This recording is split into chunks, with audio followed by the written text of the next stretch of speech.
Assalamualaikum, selamat berpuasa. Berjumpa lagi kita dalam rancangan 30 hari bersama Air Tangan Haliza Maisuri.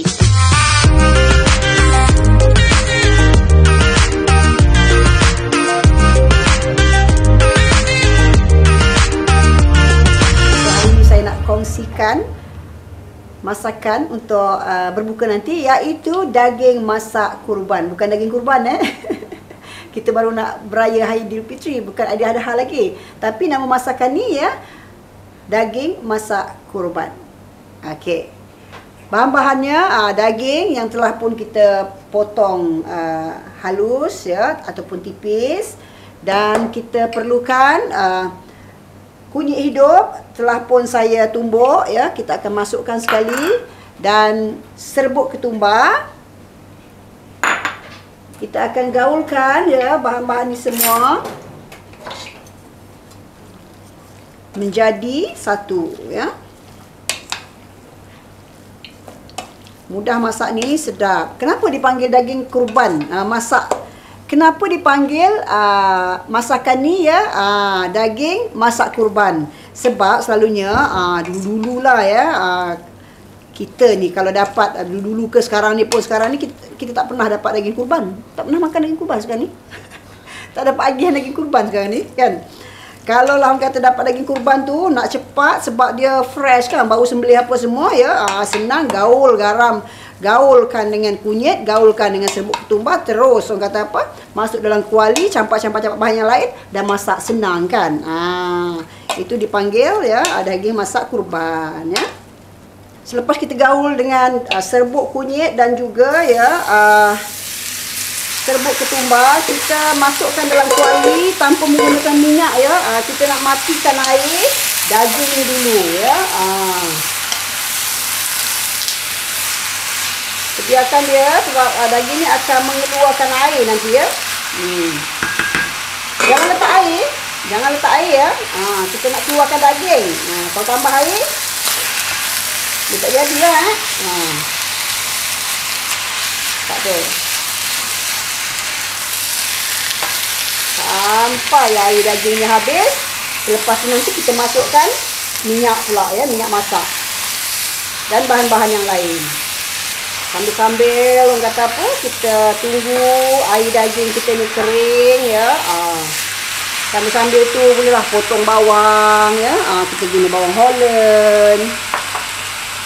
Guna juga bawang merah, bawang putih dan juga halia. Cili pun kita guna juga. Ni jangan masukkan semua agak-agak nanti Cili ni cili api boleh, cili hijau boleh, cili apa panggil tu? Capsicum pun boleh. Macam tu Dan letak sedikit sos tiram, juga secubit gula, garam dan perasa Okey, air daging pun dah surut bolehlah kita masukkan minyak masak Bismillah. Minyak ni masak kalian Lepas tu dah boleh masukkan halia, bawang putih bawang merah. Bawang ni yang melazatkan lagi daging masak kurban kita.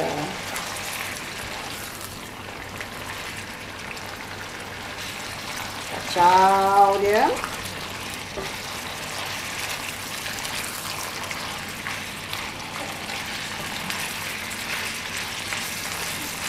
Boleh juga masukkan bawang Holland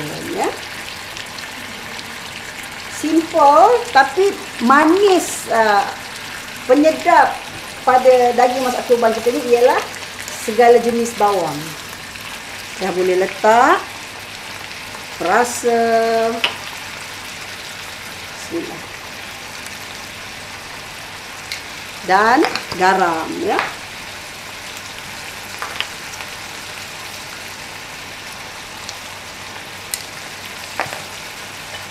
Boleh letak secubit gula Sebenarnya gula ni untuk melembutkan daging, tapi kalau daging tu dah lembut tak perlu Kacau dia. Boleh masukkan sedikit sos tiram.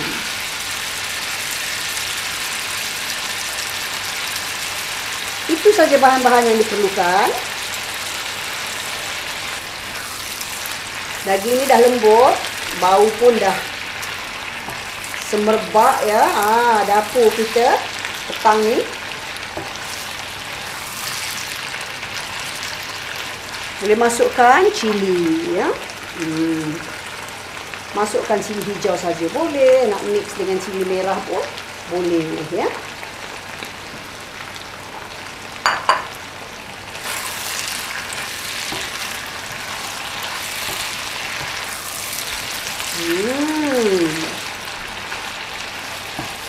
Mudahnya masak. Okey, daging masak kurban kita dah siap dah ni. Tu dia, berasak-gasap Makan dengan nasi panas, satu lauk pun cukup ya. Sebab ialah daging kurban kan. Dia segar. Boleh matikan api. Dia transfer ke tempat dan sedia untuk dihidang. Dia terliur ke tidak? Bolehlah jadikan idea masak untuk anak-anak berbuka nanti ya. Kalau saya, dia punya minyak ni, suka gaul-gaul dengan nasi panas. Sukanya daging masak kurban. Alhamdulillah, daging masak kurban kita pun dah masak. Nanti cuba ya. Kita dalam 30 hari bersama air tangan Haliza Maisuri. Selamat mencuba dan selamat berpuasa.